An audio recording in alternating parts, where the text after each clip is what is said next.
Does the messaging in your sales decks actually speak to your ideal customer?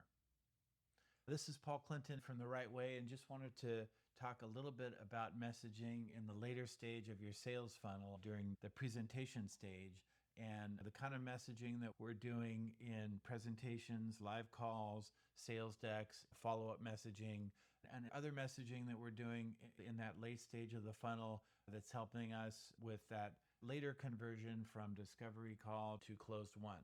We've been working on a few recent projects where we've helped some software companies and some heavy industrial companies update their sales decks. And we've found four common mistakes that are made in sales decks. And I wanted to share with you three takeaways that will help your sales decks better land with your ICP. Let's start off with the four common mistakes that we're seeing with these. Number one is that oftentimes sales decks can be too technical. These decks sometimes can be filled with schematics or busy flow charts. Instead of helping you, they actually can hurt you because instead of creating clarity, they induce headaches. They're not clear, they're hard to read, and they're just too technical. Even the most technical buyer is probably going to gloss over. Another common mistake we see with sales decks and messaging is that there are no pain points.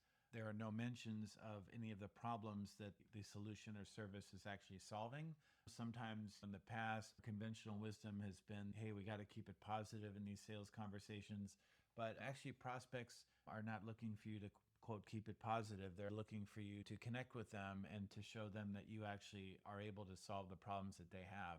So when we don't mention problems and we just mention our features and our product, that can hurt us right off the bat. A third common mistake we see with sales decks is the value promise is unclear. A lot of times we see a lot of feature stacking. We don't see much about outcomes that our dream client is achieving with our help. Also, we're missing a lot of opportunities for differentiation and to get our positioning at a point where it's actually helping us stand out as opposed to blend in and sound just like everybody else. Another common mistake that we see in messaging in sales decks is that there isn't a lot of segmentation. Oftentimes, companies are competing in different market verticals. We've had companies that we've worked with who compete in 4 or 5 or even 6 different market verticals, even though that's probably not advisable. You probably have at least 1 to 2 core market verticals that you compete in, and maybe another 1 or 2 that are somewhat tangential but still useful for you.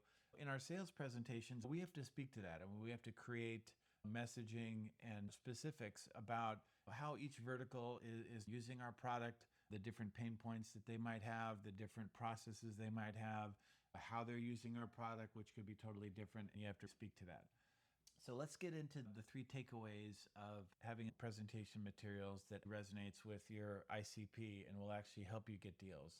Number one, you want to speak to your ICP in a very detailed way.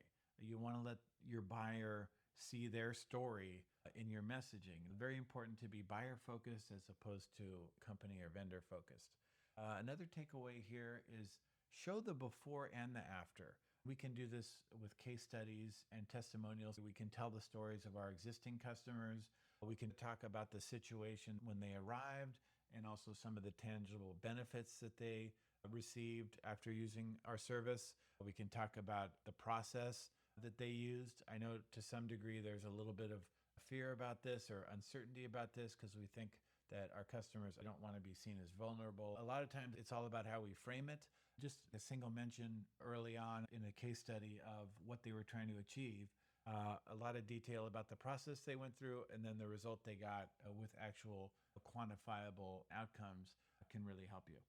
The last takeaway is don't be afraid to focus on problem awareness. We're trying to help our prospects see their real situation to help them find the answer to solve these problems that they've been dealing with over time. I hope that helped you out. Stay tuned for the next one. We'll see you soon.